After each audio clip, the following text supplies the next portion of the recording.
Hi, this is Phil DeBella, and you're listening to Flashcast by PDB. Today I tackle a subject of traits of quality leaders. So leaders that are amazing to me, that what traits do these guys have? And guys, I mean guys and girls, obviously.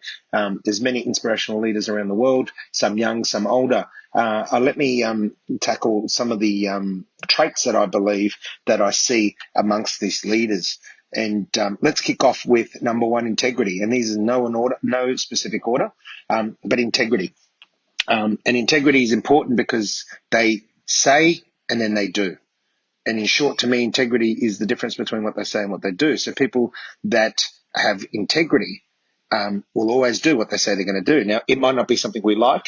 It might be something we do like. It doesn't really matter. That's not what I'm tackling here. What I'm tackling is that one of the great traits of one of the traits of great leaders is integrity. They will always do what they say they're going to do. Another one is resilience. They're resilient. No matter how many times they get knocked down, they get back up and they go. And this is something that can be seen in great leaders. No matter whether they are sports, whether they're politicians, whether they're business, whether they're a housewife, house husband, it doesn't really matter.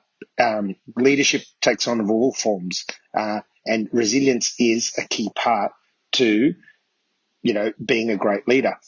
And now, the next thing to me is accountability. Is great leaders have the trait of accountability. If they make a mistake, they put their hands up. If they adopt the concept of winning as a team and losing as a team. This is something that is very important, that it's not when something goes wrong, it's somebody else's fault. And when everything goes right, it's the glory sits with the leader. That's not something that, great leaders do. They always accept accountability. They're brave and inspiring. Now, brave and inspiring to me go hand in hand because brave people tackle adversity. Brave people make that step. And we all know that if you don't make the step, things doesn't happen. But at the same time, they're inspirational in the way they do that. So they're not brave, bold, and arrogant. They're brave and inspiring. They're willing to put themselves forward, but they understand that they're inspiring people. People like Martin Luther King, Nelson Mandela. These people were brave, but they were also inspiring. They weren't out there to buck the system. They were there, they were brave, and they were inspiring in search of their cause. Adapting. Now, this is something that's so important, is adaptability. Leadership doesn't often get talked about. Adaptability doesn't get talked about often in the concept of leadership. But great leaders know how to adapt. They know how to adapt when things are good. They know how to adapt when things are bad. They have this constant energy of adaptability. They make sure that they can adapt people to situations, situations to people, etc., etc. Compassion. Something that often doesn't get talked about in leadership is compassion. Another way to put it is empathy. Now, empathy, compassion doesn't mean that you have to, be sitting next to somebody and crying. It really simply, to me, is the concept. Compassion means that you feel, that you understand, that you listen. They're compassionate. They will apply the right outcome for the right situation. A great way to look at this is, to me, I know that I'm compassionate when I'm saying, is this person doing the best that they can with the resources that they have at the time that it's happening? That to me is a great way to show that you're compassionate, is that you're willing to look at the situation or whatever it may be and say, are they doing the best at the time with the resources that they have? And to me, compassion is obviously an important trait of a quality leader. The ability to look in the mirror. And I talk about this a lot, is that a lot of leaders don't look in the mirror.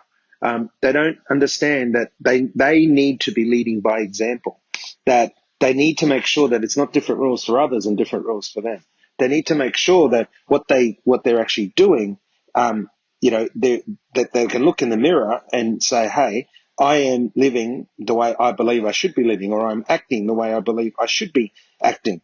This is something that's obviously so important. I mean, we all look at people like Bill and Melinda Gates, amazing leaders in what they're doing. They're looking in the mirror. Yeah, they're wealthy, very wealthy.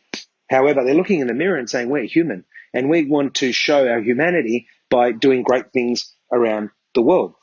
And that's something that's obviously very, very important to them. Jacinda Ardern in New Zealand Prime Minister is no different. Whether you like her policies or don't like her policies, that's not the point. The point is that as a leader, she has this ability of looking in the mirror and saying, I am human and I will therefore act with compassion, with love and, with authenticity. So these are people that are really, really good.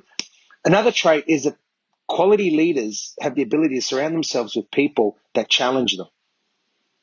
Now, a lot of people don't like that. You'll find that a lot of people don't actually like to surround themselves with people that challenge them. They'd rather surround themselves with people that say yes all the time. Whereas I believe a quality leader has a trait of surrounding themselves around of people that challenge them and challenge them to be the best versions of themselves. Challenge them when things are not right. Challenge them when things are right.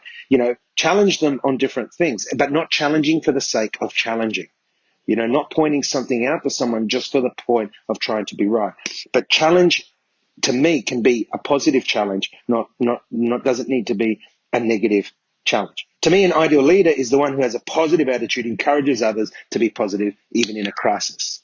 So the concept of challenging has to sit within this. It has to be about positive attitude. It has to be about encouragement. It has to be about, when the times are down, that you have the ability to have people around you that will challenge you to ensure that you are performing at your best as a leader. Now, some of the great things around the world, they say, is a leader born or made. Now, of course, leaders are made. They're not born. You're not born a leader. You're made. It's behavioral theory. It's the way that you carry yourself, the people you have around you. Your mindset dictates all of this. Putting yourself in constant mindset mode is exactly what it's about. Leadership is a set of skills that can be learned. It can be learned by training. It can be learned by perception. It can be learned by practice. And most of all, it's learned by experience. So leadership, leaders are made for this reason, because it is a set of skills that can be learned by training, by perception, by practice, and of course, by experience, right? The older we get, the more experiences we have, which builds wisdom. So, of course, the important part is that as we evolve and get older, we need to constantly evolve ourselves and our mindsets and our abilities so that we are learning. So whilst we take our experiences and turn that into wisdom, we also have to make sure that we are current. Because one thing I can't stand about certain leaders is when they talk about, I've been doing this for 20 years. And my rebuttal to that is, but will you still be doing it in 20 years to come? Because there's been many brands in the past like Kodak, Nokia, that were market leaders that are no longer market leaders. And some of them don't even exist today because of that attitude. So touched on some of the traits to me that make a great leader. Go out and be the best you can be. Identify what your own avatar looks like in terms of leadership. What is brand you? What does your brand look like when it comes to the word leader? So when they say your name and leader, what are the traits they're going to say about you? Visualize this, write it down, use the resources, whatever it is, pictures, words, music, whatever it is that will help depict exactly what your avatar looks like as a leader and what you want to be known for. Thank you for listening. This is Phil DeBella, and you've been listening to Flashcast by PDB.